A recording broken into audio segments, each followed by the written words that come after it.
Joining us on the phone line, Mr. Mistry, thank you so much for taking out the time to speak with us today as we pay tribute, I think, to one of the greats, definitely when it comes not just to corporate India, but to laying out an example of how to function in corporate life. What is your favorite Ratan Tata story, Mr. Mistry?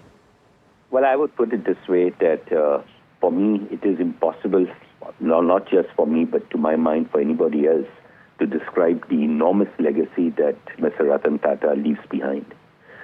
He was a legend like nobody else. We've seen so many people who made a name for themselves, but nobody like Mr. Ratan Tata, who achieved so much and yet lived such a simple life. He was a man with incredible vision. He was truly, in my view, an outstanding and extraordinary human being who lived an extremely, very, very simple life despite his huge achievements.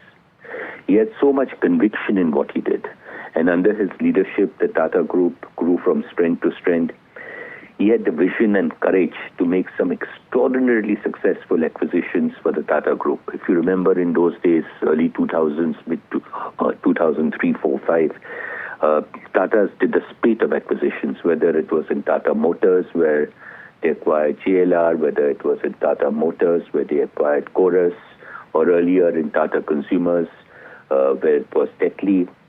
He took India on the global stage, and in those days, nobody could imagine that an Indian company could go abroad and acquire such global companies. You know, I remember many years ago, probably 10, 12 years ago, I was driving from Budapest to Prague, from Hungary to Czechoslovakia, and I remember that at two places along the way, we saw boards of Tata Group, which in those days for an Indian company to be seen overseas was extraordinary. And I think really what separated him from any other legend was his humility, his simplicity. Despite creating so much wealth for the community and the country, he lived a very simple life. He was a simple man, very philanthropic, always wanting to help people. He helped so many startups. He encouraged the youth of the country. And he really had the good of the country at heart.